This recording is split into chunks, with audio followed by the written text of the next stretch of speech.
Welcome back to the Stephen Knight Show. Hope you're having a great Monday. We're trying to make it better for you. Tonight we welcome the host of HGTV's Fix My Flip, Paige Turner. She joins us to talk about the season and about her career.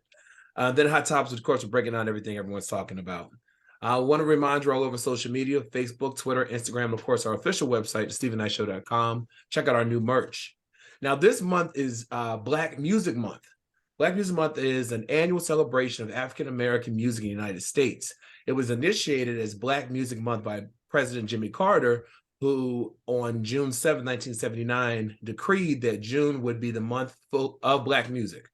The month honors the history and rich African traditions that gave birth to various genres of music such as jazz, blues, gospel, R&B, and of course hip hop, and more. It celebrates the contributions of African-American musicians, composers, singers, and songwriters in American culture. So celebrate. And I know Chike and Tina Turner, Linnea, you're gonna be here. You all did something really cool today. You want to tell us about it? So you mentioned Black Music Month. So a good friend of ours, Deanna Williams, is the mother of Black History Month.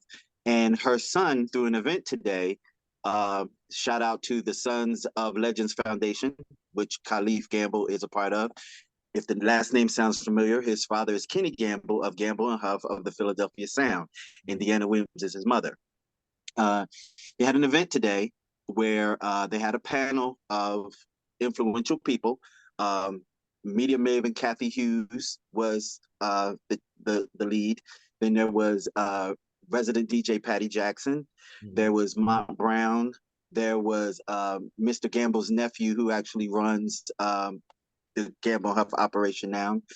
Help me out, Linnea. Laia Sinclair of Chuck Brown, Chuck Gamble, I'm sorry, and then Laia St. Clair and Don T.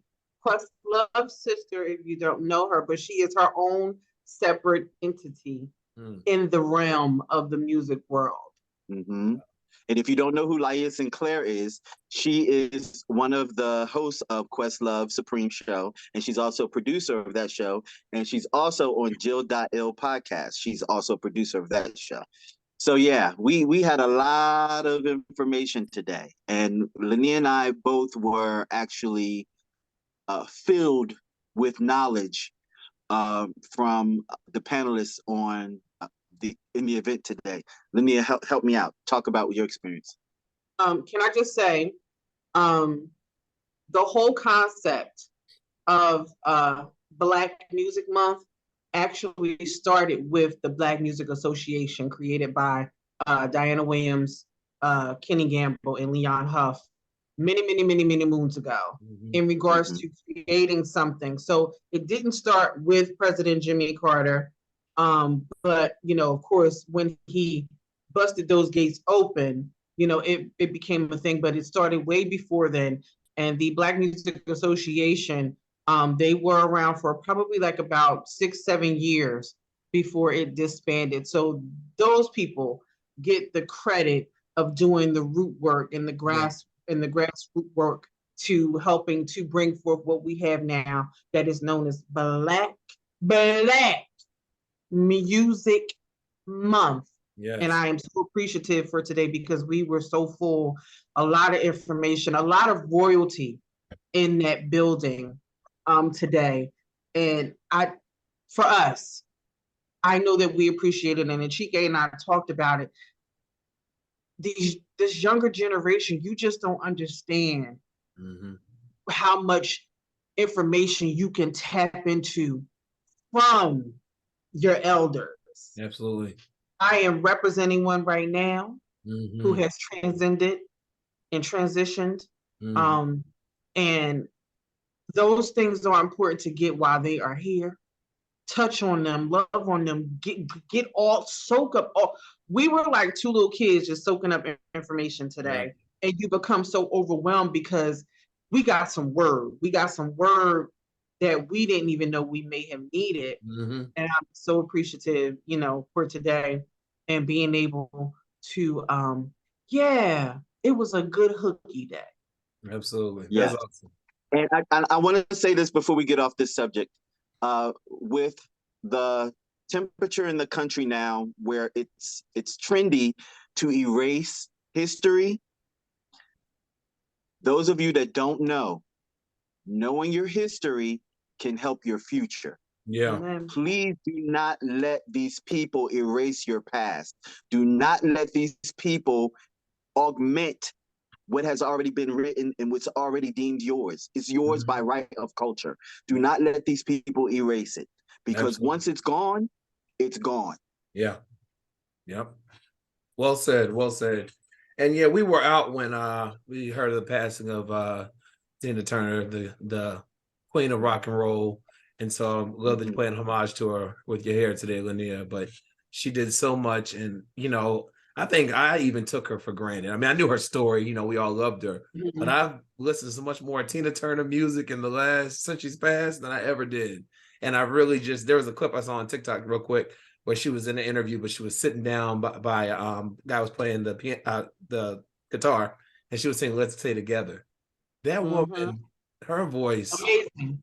I Amazing. mean, I slept on. I gotta say, I mean, I loved her, but I slept on how Right. talented she was. She was a beast. She was a beast. Well, so our question of the day is: do you prefer to watch the movies at home or in the theater, Linnea? It really all depends on how I feel. Yeah. Chica and I with certain movies, we got to go to the theater to see it. So I'm gonna say this: I anything Marvel related has to be done in the movie theater. Anything Marvel related, I have to have that experience with everyone else in the movie theater. Yeah. Certain things I would rather stay home and watch them so I can really, tap into, especially when it's like suspense and drama. I really want to be home so I can tap into and really get into it. Because those movies I watch more than once. I watch it as an audience member, as a producer, and as a director. Yeah. And Chicky, what about you? I know you've had a lot of criticism over movies these days, in recent times. What are your thoughts on this question? So, I mean, I've said this time and time again. If you want me to come to the theater, you have to make it worth my while. And there's a series of things that you go through to make it to the theater. I have to get dressed. I have to get in the vehicle. I have to drive. There's so many things in order to get to the theater. And that ticket point, that ticket price point can be kind of ridiculous sometimes. You have to make it interesting for me to want to do all of that when I could just sit at home in my PJs or in nothing at all and watch a movie. So what I will say is this. Like Linnea said, depending on the type of film that it is, I prefer to go to the theater because there is something really great about having an experience with the audience together. There are key movies that I can think of that really resonated in my spirit and seeing them with a collective. And that was, I remember seeing that first Anaconda, the one with Jennifer Lopez in it. That first one, because it was a very unique movie. And I remember the special effects in that movie were unlike anything ever done before that time. That was groundbreaking. And of course, Black Panther. Seeing that in the theater with my fellow people, it was moving. It was a different kind of experience. So I mean, it depends on the film. If the film is going to have action and the sound is going to be great and it's going to be visually captivating, I want to see it in the theater. If it's a drama and I have to focus on the storyline and it has intricate parts to it and twists and turns, I'd rather be at home. Yeah. I think it depends on the movie for me as well. I do like the camaraderie of people being in theater. I remember I went to the screening of Norbit back when Norbit was about to come out. And one day we laughed so much you couldn't get from one joke to the next because you're still catching up and laughing, but it was like that camaraderie, you know what I mean?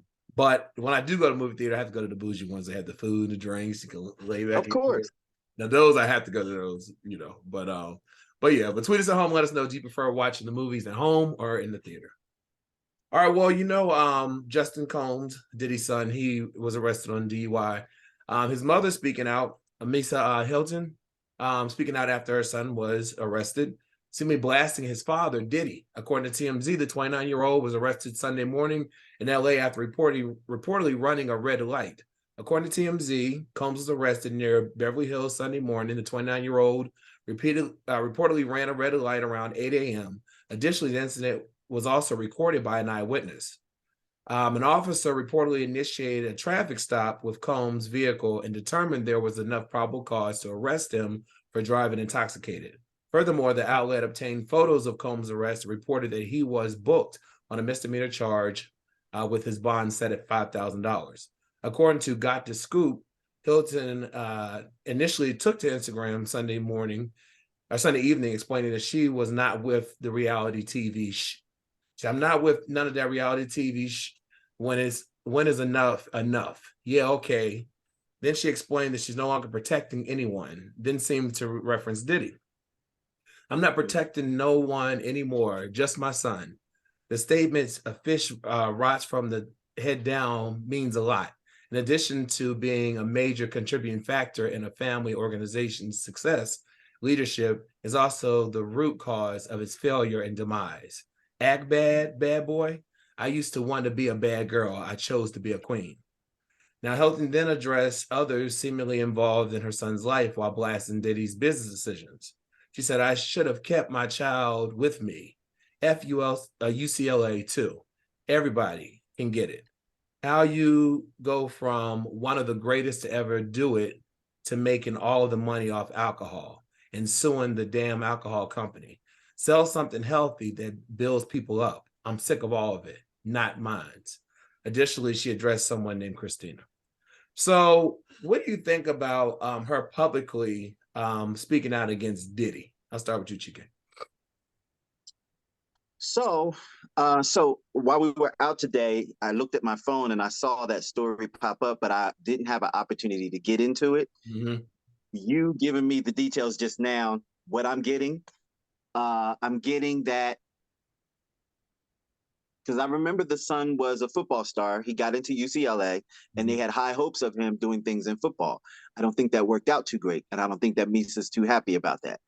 I do think that Sean, the father, probably has more hands-on than Misa does at this point.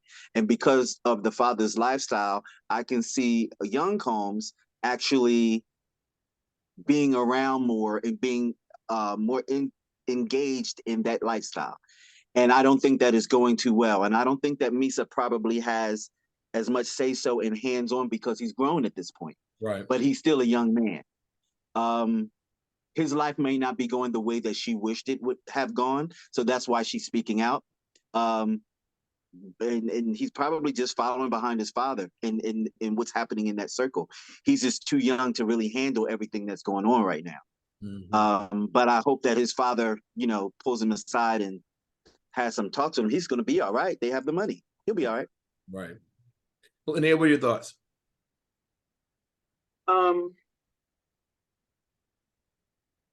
Stop rushing to social media to get some form of validation, justification, in regards to a situation that happens. Because by her doing that, that doesn't help your son. It doesn't help your son. Because then he can turn around and be mad at you for kind of throwing subliminal shots at his dad. Yeah. And what was that for? Because let's keep it all the way funky. You've lived off of that for a long time. You were able to capitalize and create your lane from off of that bad boy organization. Mm-hmm. You know what I mean? I'm not taking anything away from her, but don't now come with this whole don't do that, because that doesn't help this situation that your son, who is 29 years old, got himself into. Because at the end of the day, he's a full-grown adult. Mm-hmm. He got himself into it. And most likely, in those situations, they think because they have money, nothing's going to happen to them.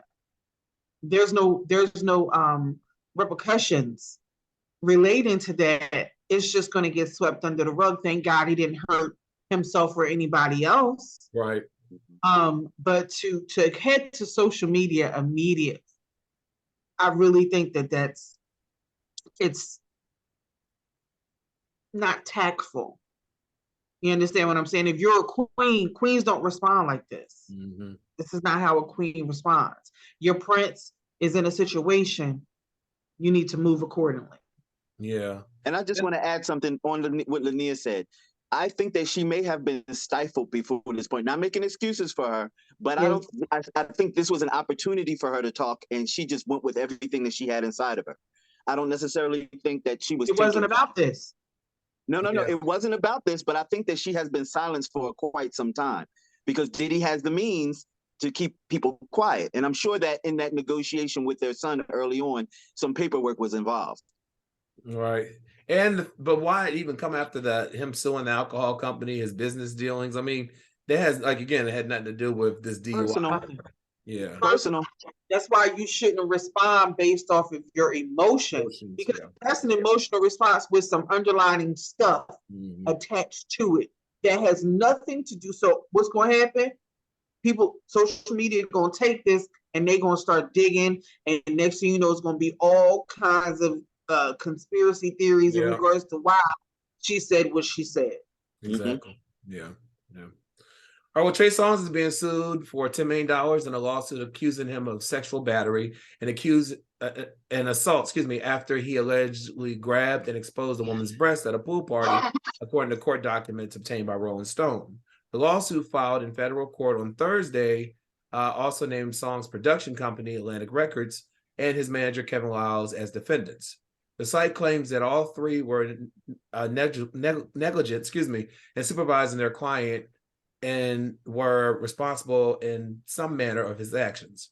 Meanwhile, Trey Songz lawyer Michael Freeman maintained his client's innocence in a statement provided to TMZ.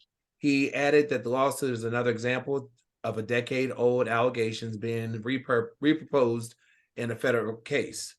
He said they're taking advantage of California's constitutionally questionable new look-back window. We look forward to vindicating Trey on all merits. This is the same reason why Bill Cosby's being sued, because of this new law. The victim, Megan Johnson, sent a demand letter to Trey Songz' legal team last year, TMZ reported. In the letter, Johnson's lawyers claimed that singer's 2021 Vegas sexual assault case prompted Megan to seek justice for herself. Note, the Vegas case was dropped weeks before the demand letter was sent. The incident with Johnson reportedly occurred at his Foxwood Liquid Sundays with Trey Songz event in February 2013. There, the singer, was filmed grabbing and pulling out the victim's breast with her bikini top, allegedly without her consent. Johnson's encountered with Songz. The VP tent was filmed. Her lawyers believe the video will be a slam dunk in terms of evidence. Meanwhile, the victim's lawsuit claims the defendants should have already known about Trey Songz' sexual proclivities and were in turn responsible for his actions that day. Johnson says the incident left her humiliated with emotional trauma. Her lawyers added that she ultimately forced to curtail her promising career several months later due to embarrassment following the incident. The reportedly gave Trey Songz and his team weeks to respond to the demand letter before filing lawsuit. She's seeking at least $10 million in damages, according to TMZ. Lania, I know you speak out. You say that you're not quick to rush to the woman's defense. You like to see it through. What are your thoughts on this? Because we've heard about this before, but now because of this new law, it's come back. So musically, Trey Songz has been silent for a while. But he's been out and about. He actually performed here in Atlanta over the weekend. I was shocked to hear that. Yeah, so but he hasn't put out any music in a minute, and I don't know if that was based off of that the last case or whatever. He went silent. This dynamic is interesting. And of course, I always defer not to jump to conclusions. Right. But he hadn't said nothing. He hadn't said not one red word about anything. Because this would be number 3? Yeah. I think it's number 3. And the other one, I know the other one didn't go to court. And it wasn't even a settlement in that. I think it was just dropped. Yeah. Like, well, if it was just dropped, then let's see, it's either there wasn't enough probable cause to keep moving forward, or that person who filed was told you ain't gonna get no payday. Like something had to have happened. Like, it's either one or the other. Right. I don't know with Trey Songz. And it's weird because Chike and I just had a conversation about Armie Hammer and that whole situation. I don't know if you know about this situation, but some people are really predators. I don't know if that's Trey Songz. And I don't know what this girl's thing was beforehand. Like she said, it messed up her career. What was she trying to do? Yeah. Good question. Like, what were you trying to do? And why do you need $10 million at this particular? Because this allegedly happened in 2013. But because there's a law in California that you can go back. Yeah. Then we have people starting to come out the woodwork with filing these lawsuits. So I don't know, but I don't know. It's more and more. I don't know. Yeah, I don't know. That one, this Trey situation is a little. Yeah. So, see. Chike, what are your thoughts on this? So, of course, Mr. Trey Songz is innocent until proven guilty.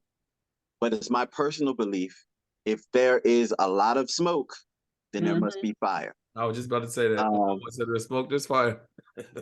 Yeah. And if they haven't paid attention to what has happened with Mr. Robert Kelly, people need to start paying attention now, because these victims and the people that support these victims are going after the wallet, and they're going after the wallet hard, and they're going after the wallet so hard that it cripples your career. We brought up Mr. Armie Hammer. I will be talking about him in movie reviews on a film that I watched about him. But this is the narrative now. This is what's happening. They started with R. Kelly. They are creating TV shows instead of going to court. They're realizing they can get more results by appealing to the public as opposed to a judge in a court of law. So, Mr. Trey Songz, I don't know what you're doing, but you might want to augment your behavior. And I'm also seeing that people are starting to go after the people in proximity of. So, for example, if I'm out here acting a fool and you two are my handlers, you are responsible for me to a degree because you're on my payroll. Why aren't you keeping me in control? So if you're responsible as well as I'm responsible, then maybe you can get a leash on me to keep me in control. And that's what I see happening now with celebrities. They're starting to go after the handlers as well. So maybe the whole team gets got. Yeah. But I think you mentioned it, Stephen. So his manager is also a part of this lawsuit, and so is Atlantic Records. Yep.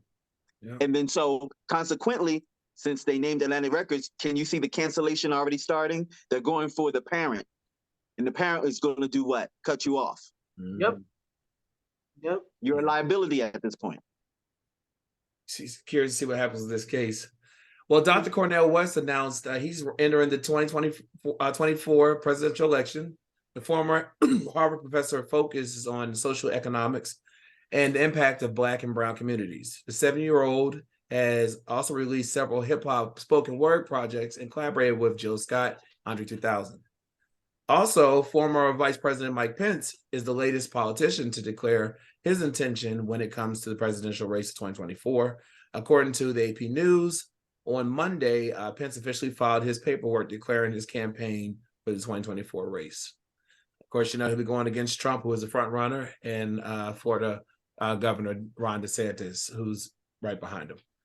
So, Linnea, Dr. Cornel West, what are our thoughts? So I just happened to check my email when you sent our topics for tonight, and I was scrolling while we were out, and I told Chike, And his first reaction was like, why?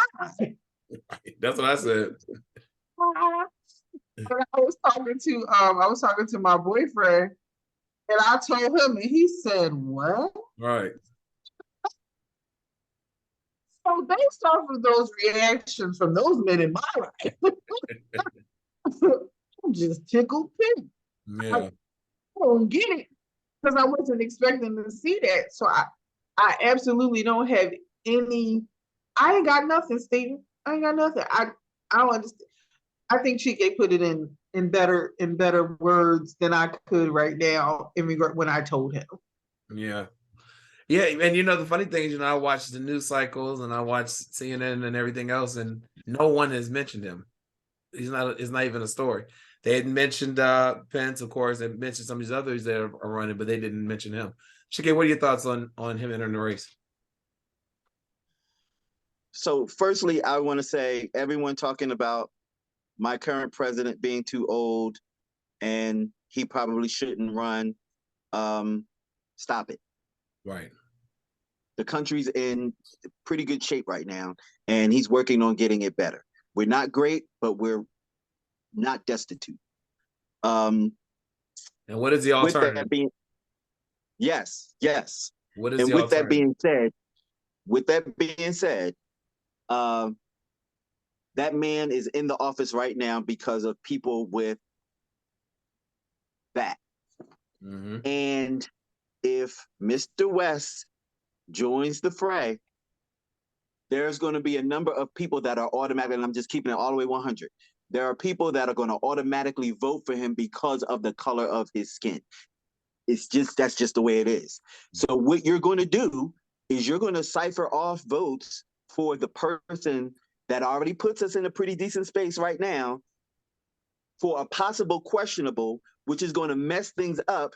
And then the votes are going to go to that other side. And as of right now, you have someone that everyone wants to hang. You have the orange dude that you had before. And then you have someone who wants to shut down life. Right. Really? Mm-hmm.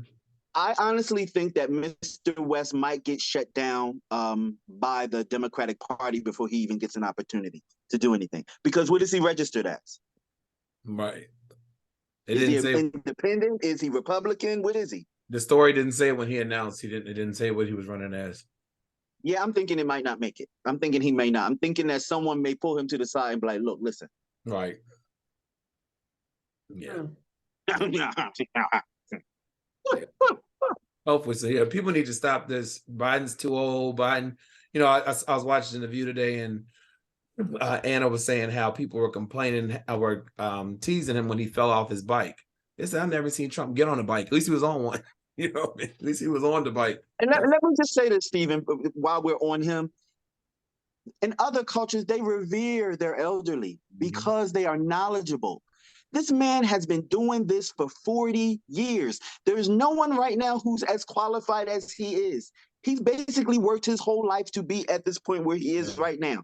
Yes, he's older. He may not conceive the same. He may not have the same balance that he used to have. But what did he do? Did he negotiate that budget that we've been waiting for him to negotiate? Yeah.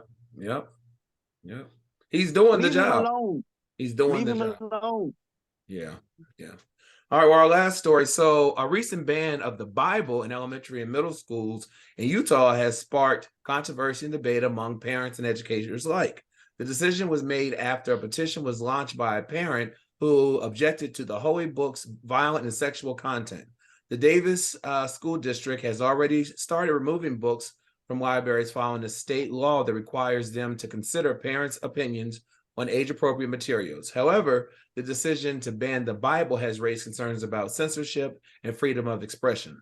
While some parents support the ban, others believe that it sets a dangerous precedent and could lead to the further restrictions on what children are allowed to read. Some argue that the Bible is an important cultural and historical text and that its removal from school libraries is a form of censorship. Others point out that there are other books with similar themes that have not been banned, raising questions about the criteria used to determine which books are appropriate for children and which are considered vulgar. The controversy has also highlighted the importance of having open and honest discussion about the sensitive topics such as sex and violence. Some educators argue that rather than banning books, schools should focus on providing age-appropriate resources and materials that can help students navigate difficult topics in a responsible and informed way. This could include providing access to resources such as counseling services, support groups, and educational materials that promote healthy relationships and positive behaviors. Overall, the ban of the Bible in Utah schools has sparked important conversations about censorship, freedom of expression, and the role of schools in promoting responsible behavior and critical thinking.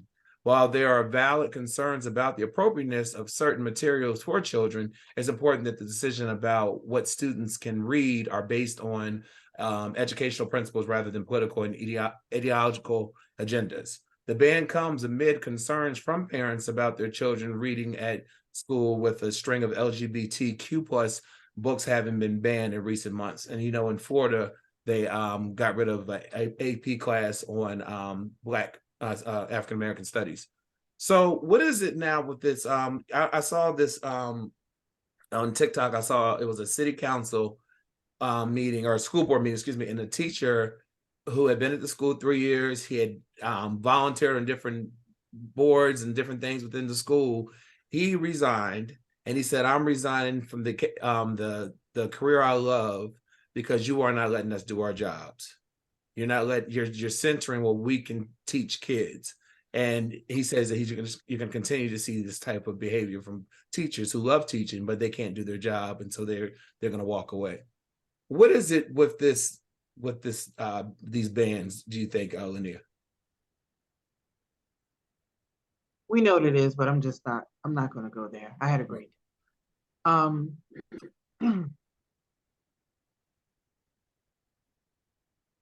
the urge and the need to want to dismantle and to want to destroy, hide, the history of this country, especially the part that involves us. Mm-hmm. That is a real threat. I know that there was a thing relating to church and state, when it comes to towing the line in our schools with children. There should be all types of books in schools, period. But when you have someone like that child in Florida, it wasn't even Ron DeSantis. It was one parent who complained about Amanda Gorman's poem. One parent. Mm-hmm. One parent. That's all it takes. Complained about a poem that was done on a national stage at an inauguration. We're not going to assume what color that person was, but we know. When you're able to do that, that should really tell us, the type of fear you have to want to remove a whole history or just one poem, something that was positive, affirming, strong, and resolute. The fear you have to have in order for someone to be like,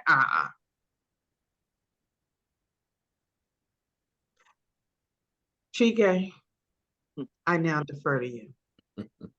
Yeah. It was considered to have hate speech in it, the poem. Yeah. So is the Constitution of the United States of America. Mm-hmm. Mm-hmm. We were 2/4 of what? 3/4 of what? 3/10 of what? Mm-hmm. We weren't even considered human. Not even a half of one. Not even a half. Half of a human. You want to talk about how racist the Star Spangled Banner is? You want to talk about that? Or half of the nursery rhymes that we grew up with, racist. We want to talk about that? I don't think we want to talk about that. Tina don't feel like talking about that.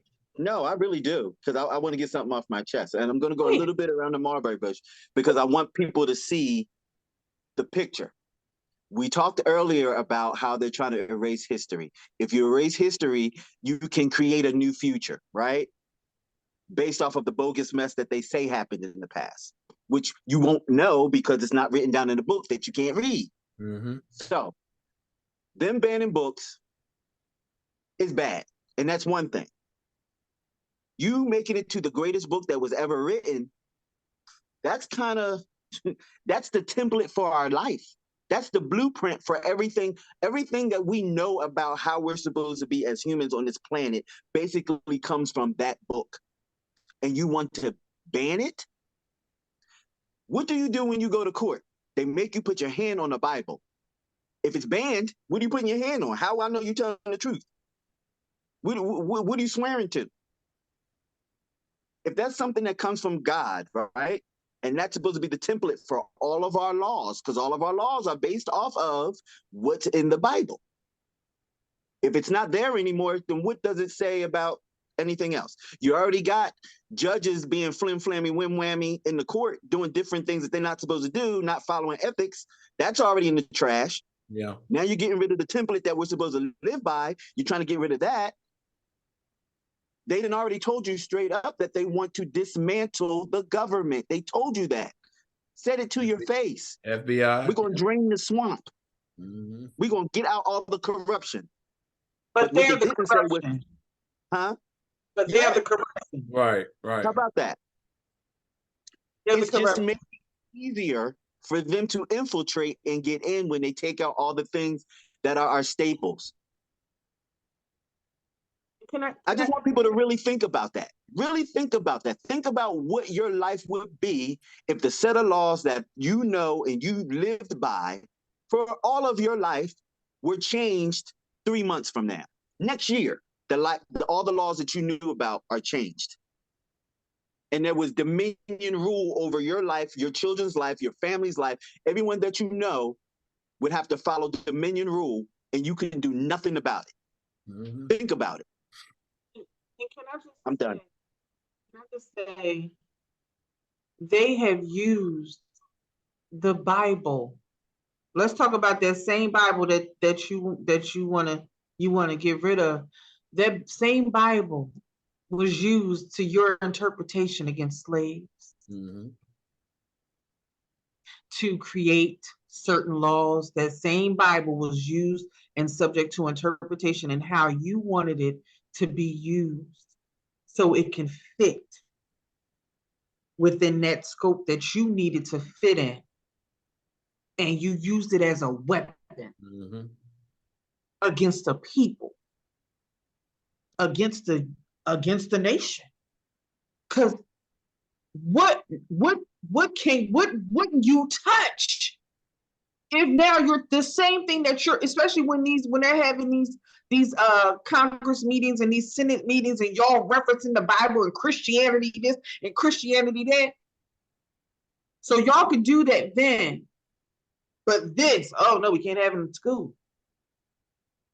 So why would you bother to have it in the Senate or in Congress? Why would you bother to have it there? Because y'all using this Christianity thing, because that's what it's under, the scope of Christianity. Yeah. What they're going to do is force people to do their own thing. And if people are learning on their own and they get empowerment outside of everything else, you're going to have to contend with something different. And trust me, you're not going to want to contend with what's going to come your way, because it's not going to be pretty and it's not going to be nice, and God won't be involved. Absolutely. We'll leave it there. Well, listen, thank you so much for Hot Topics tonight. Check out seeing movie reviews. Lydia, have a great week. We come back, our interview with Fix My Flip host, Paige Turner, right back after this.